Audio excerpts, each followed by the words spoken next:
Firstpost reports from the world's second largest continent. Hello, I'm Alyson Grange. A very warm welcome from Durban, South Africa. We get you the news and the newsmakers from Africa.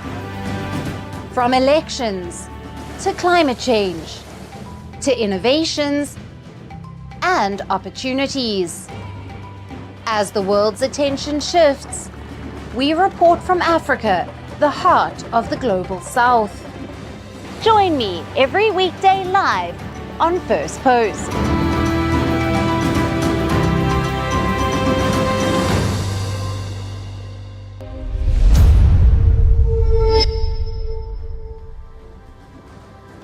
Hello and welcome to Firstpost Africa, where we get you the top stories from the continent and from across the world. I'm Alyson Grange, coming to you live from Durban, South Africa. First, let's take a look at the headlines. Israeli parliament passes a law expanding the elected officials' power to appoint judges, defying a years-long movement against Prime Minister Benjamin Netanyahu's contentious judicial reforms that saw massive street protests. Taiwan sentences 4 soldiers for at least 5 years in jail, including 3 assigned to the presidential office's security unit for photographing and leaking confidential information to China. Now, the Algerian court sentences French-Algerian writer Boualem Sansal to 5 years in jail.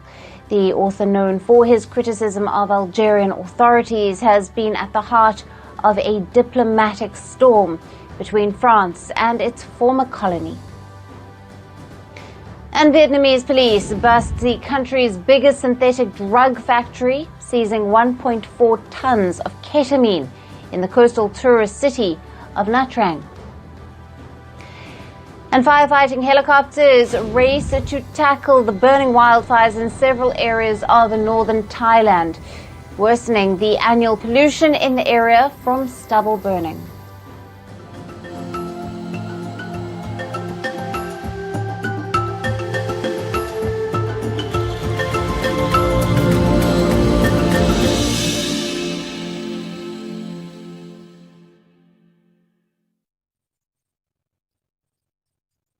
Hello and welcome. We begin with the latest updates from the Sudan civil war, a conflict that is now at a decisive turning point. Sudan Army Chief Abdel Fattah al-Burhan has declared the capital Khartoum free of the rival paramilitary, the Rapid Support Forces. This after nearly 2 years of bloody civil war. Now, the Army Chief made the announcement from inside the recaptured presidential palace in his first visit there since it was seized by the RSF shortly after the war broke out in April of 2023. Burhan was seen marching through the war-ravaged palace in military fatigues, his first raised high and flanked by soldiers chanting, "God is greatest."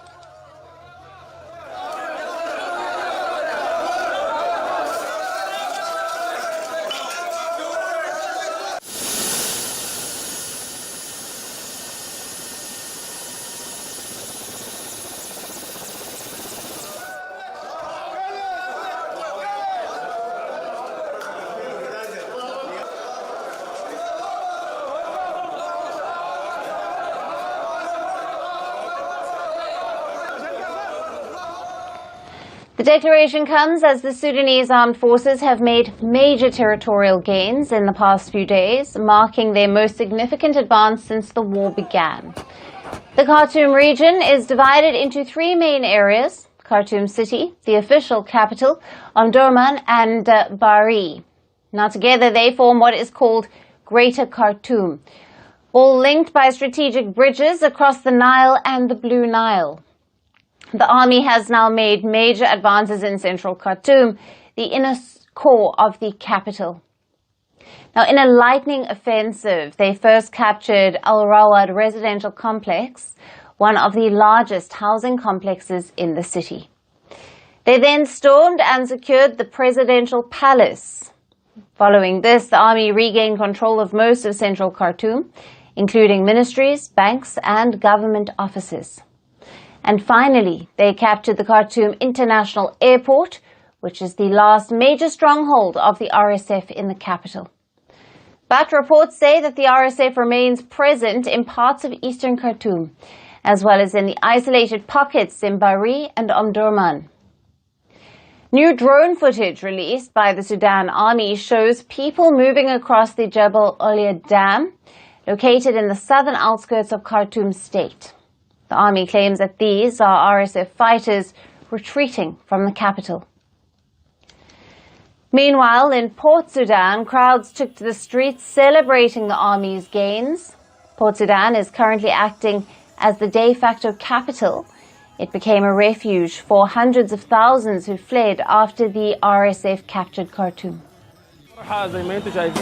The joy, as you can see, fills the whole area. Thanks to God, everyone is happy, even the residents of Port Sudan. God willing, we will return to Khartoum and celebrate Eid in our homes. Personally, I will be the first one to return, God willing. Despite these heavy blows to the RSF, analysts warn that the war is far from over. While the army has made gains in several regions, including Khartoum, Northern State, the River Nile State, the Red Sea State, and others, the RSF still controls most of Western Sudan, including the entire Darfur region, where they have now announced a parallel government.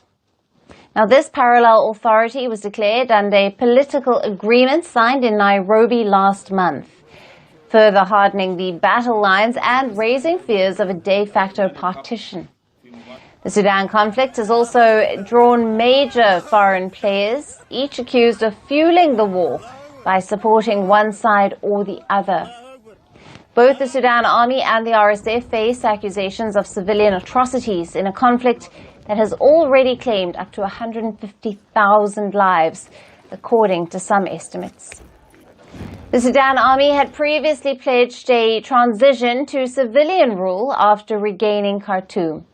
But under the current circumstances, will it keep that promise? Now, for more on this, we have with us Yusuf Bilal, a Horn of Africa expert who is joining us live from Meknes in Morocco. Thank you for being with us. Thank you, Alyson. So what does the Sudanese Army's declaration that the capital is free of the RSF really signify in terms of actual control and, of course, stability on the ground? Well, first, it means it's a major shift in the war between the RSF and the Sudanese army, because the big prize in Sudan, in all the conflicts in the history of Sudan, has always been the capital, Khartoum, where you have the center of political, military, and economic power, and where all the elite of the country has been living. So retaking control of Khartoum is a big win, a symbolic win, victory for the army, and also on the ground.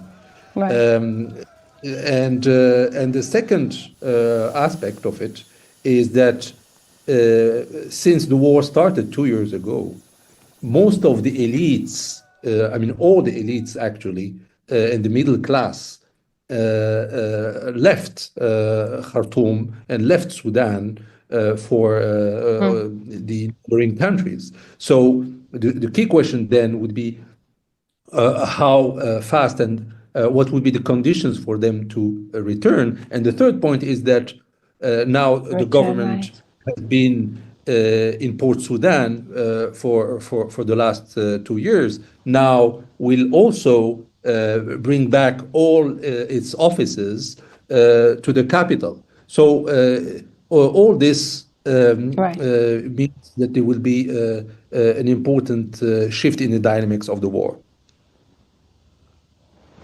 Right. And with the RSF consolidating its grip in the west and the army now gaining ground in central Sudan, are we now witnessing the early stages of a de facto partition of the country? Well, Alyson, actually, we have been in a scenario of a de facto partition since the early days of the war. And what we'll have that actually entrenching this de facto partition between Western Sudan, mostly Darfur, and the rest of the country that will be controlled by the government. Yeah. What we have to keep in mind is that partition, unfortunately, has been a constant given in the history of Sudan, whether when the South, which will later became independent in 2011, whether in the frozen conflict in South Kordofan and Blue Nile, the partition or an increasing limited authority of the central government over all the territories of Sudan has been actually the rule. So we will be in a situation where the RSF will regroup in the west in Darfur and will try to maintain its stronghold. Right. And how are these shifting territorial dynamics likely to impact regional diplomacy and humanitarian access, especially in areas that are still under the RSF control? Well, humanitarian access officially, it still has to go through the government of Sudan. But obviously in the areas under the control of the Rapid Support Forces, and given that the RSF announced the establishment of its own parallel government that is not recognized by any country, it needs to be negotiated with those authorities, with the RSF, and mostly coming from Chad, which is a cross-border delivery of humanitarian aid. So it certainly it is part of the everyday negotiations that enables humanitarian aid to flow into the areas under control by the RSF. Right. Yusuf, thank you very much for being with us on Firstpost Africa. You're welcome.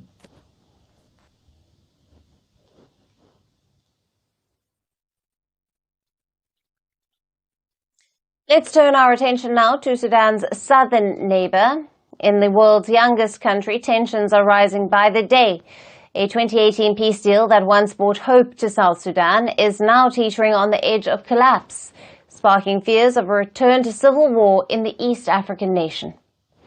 In a major escalation, South Sudan's opposition has declared that the late-night arrest of the first Vice President, Riek Machar, a longtime rival of President Salva Kiir, has effectively invalidated the fragile peace agreement. Machar was detained in the capital of Juba after a convoy of 20 heavily armed vehicles surrounded his residence, in what is widely seen as a turning point in a crisis that has been brewing for weeks. Now, according to Machar's political party, the SPLM-IO, he is accused by the government of having links to recent clashes between government forces and the White Army, which is a local militia allied with him in the Upper Nile state. Machar has denied these claims. His arrest has triggered widespread international concern. The United States has now urged President Kiir to release the first vice president, warning that his detention risks escalating the situation further. Meanwhile, Kenya's President William Ruto has announced that he is sending an envoy to South Sudan to help to mediate the crisis. The United Nations mission in South Sudan has also weighed in, saying the arrest has left the world's youngest country on a precipice. The UN is calling on all parties to uphold the peace agreement, repeating a plea made earlier this week. Given this grim situation, we are left with no other conclusion but to assess that South Sudan is on the edge of a relapse into civil war. We also encourage the President and First Vice President to meet to resolve their differences constructively, making a joint public statement that reassures all South Sudanese of the united, steadfast commitment to peace. Meanwhile, the crisis is already having diplomatic repercussions. Germany and Norway have temporarily closed their embassies in Juba, while the British and US embassies have announced a drastic reduction in staffing levels as fears of a civil war grow. South Sudan gained independence from Sudan in 2011, but just 2 years later, it descended into a brutal 5-year civil war. A 2018 peace agreement ended the fighting and led to the formation of a fragile unity government between rivals Kir and Machar. But in recent weeks, the fragile balance of power has been unraveling. An aging Kir, now 73 years old, has been moving to secure his succession and has politically sidelined Machar through a series of cabinet reshuffles. Since February, more than 20 of Machar's political and military allies within the unity government and the army have also been arrested. The SPLMIO claims that this is a direct violation of the peace agreement. Now, in response, earlier this month, the SPLMIO had announced that it would boycott security arrangements linked to the peace process until all detained officials are released. Analysts warn that the ongoing power struggle between Kir and Machar, coupled with their refusal to engage in meaningful dialogue, has pushed South Sudan into uncertain territory. But as international pressure mounts on South Sudan stands on the brink, while President Salva Kiir has vowed that the country will not return to war, the question remains, how will he restore peace within his government in the days to come?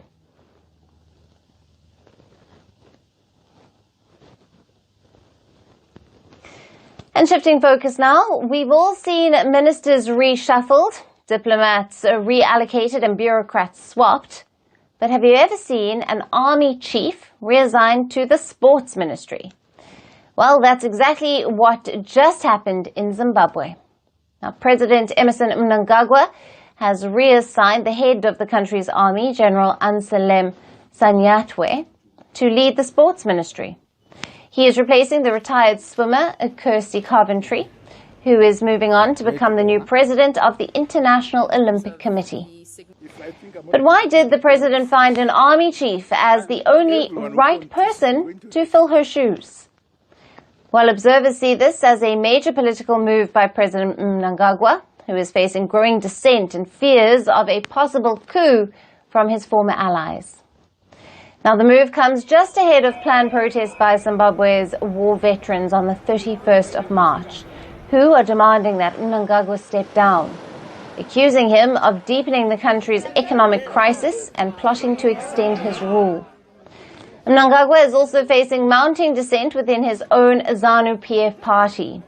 Now, the ZANU-PF has been ruling Zimbabwe since 1980, the very year the country gained independence from British colonial rule.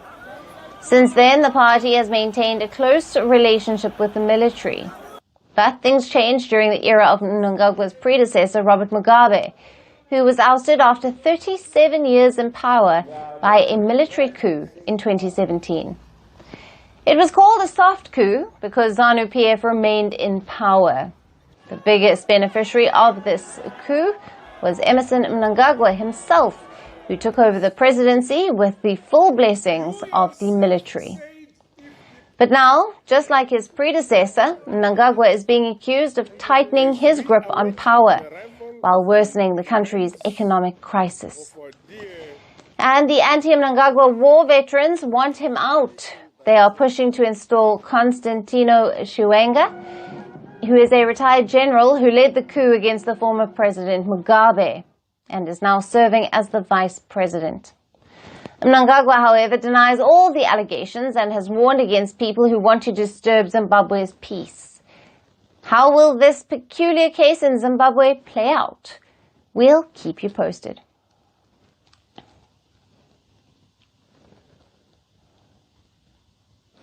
And staying in the region, for years, American and Western travelers have enjoyed easy, visa-free access to many African nations. But now, Namibia is flipping the script. In a move that signals growing frustration over unequal travel policies, the country is introducing new visa requirements for US and other Western allies and visitors. Now, the officials say that it's about fairness and reciprocity, a step toward equality in global travel. But what does this mean for Namibia's tourism industry? Our next report breaks it all down. In the southern African country of Namibia, the government has announced a significant policy shift, one that requires visitors, especially from the United States and other Western countries, to apply for a visa before entering the nation, known for its breathtaking landscapes, wildlife, and the world's oldest desert. Beginning April 1st, American travelers will need to apply for a visa in advance using Namibia's online visa portal. But those arriving at major entry points like airports and high-volume border crossings will still have the option to purchase a visa on arrival, according to the US Embassy. This brings an end to a long-standing visa-free policy, which previously allowed US tourists to stay up to 90 days without a visa. But this isn't just about tourism. It's a diplomatic tit-for-tat move, backed by Namibia's first female president, Netumbo Nandi-Ndaitwah, who took charge last week. Her government is taking a stand against the United States and other Western nations that deny visa-free entry to Namibians. And this move didn't come out of nowhere. Last May, Namibia announced it would require visas from nationals of countries that don't reciprocate visa-free travel for Namibians. A total of 31 countries, including the US and the UK, were listed under this policy shift. Moreover, this decision comes amid growing frustration across Africa over strict US visa policies. Just last month, the US released its 2025 visa waiver list, granting visa-free entry to travelers from 40 countries. But not a single African nation made the cut. And for Africans, securing a US visa has never been easy. The process involves long applications, expensive fees, and high rejection rates. Meanwhile, tourists from the United States have had it relatively easy, walking into African countries without a visa, or at most paying a small fee upon arrival. And social media has taken notice of this. Many users are applauding Namibia's move, calling it a long overdue push for reciprocity. Others see it as a bold stand against Western dominance. But not everyone agrees. Some worry that even a small drop in high-spending American visitors could impact investment and tourism in the country. Tourism is a big business for Namibia.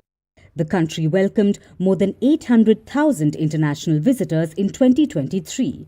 Among them, 22,544 were from the United States, a small but significant number. Despite the policy shift, officials remain confident that Namibia will continue to attract international visitors. But this decision goes beyond tourism. It's a statement about fairness, diplomacy, and Africa's place in global travel. And Namibia is no longer waiting for permission to set its own terms.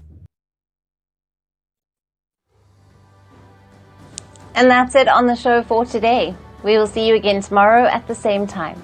Thank you for watching, and goodbye.